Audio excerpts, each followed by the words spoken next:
বিদ্যুৎ পরিস্থিতি, শিক্ষা প্রতিষ্ঠান, রাস্তাঘাট উন্নয়ন এবং সুবর্ণচরে একটি আদর্শ পৌরসভা ইনশাল্লাহ আমাদেরকে করতে হবে।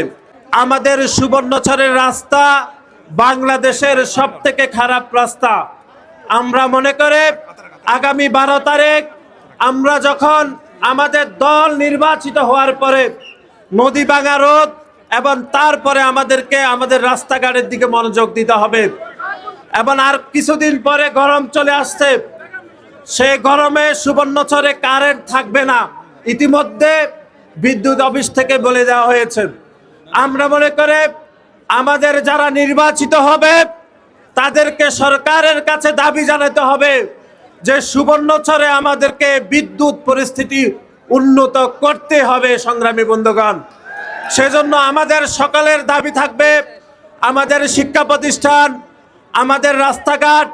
আর আরেকটি গুরুত্বপূর্ণ বিষয় হচ্ছে দক্ষিণ অঞ্চলে আপনারা দেখেছেন যাদের জায়গা ভূমিহীন পাওয়ার কথা তাদের সকল জায়গা প্রজেক্টওয়ালারা দখল করে ফেলছে।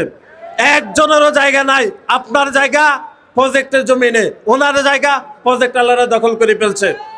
আমরা যদি আমাদের দল যদি ইনশাল্লাহ নির্বাচিত হয়, আমরা কথা দিচ্ছি সুবর্ণচরের সন্তান হিসাবে যারা ভূমিহীন তাদেরকে তাদের প্রাপ্য ভূমি ইনশাল্লাহ আমরা ফিরিয়ে দেওয়ার সেই সামাজিক আন্দোলনে আমরা ইনশাল্লাহ শরিক হব। বিদ্যুৎ পরিস্থিতি, শিক্ষা প্রতিষ্ঠান, রাস্তাঘাট উন্নয়ন এবং সুবর্ণচরে একটি আদর্শ পৌরসভা ইনশাল্লাহ আমাদেরকে করতে হবে। সেজন্য আগামী 12 তারিখ আপনারা সকলে সকাল সকাল আলহাজ শাহজাহান ভাইকে দানের শীষের পক্ষে ভোট দিবেন। অতীত ভোট দিয়েছেন না?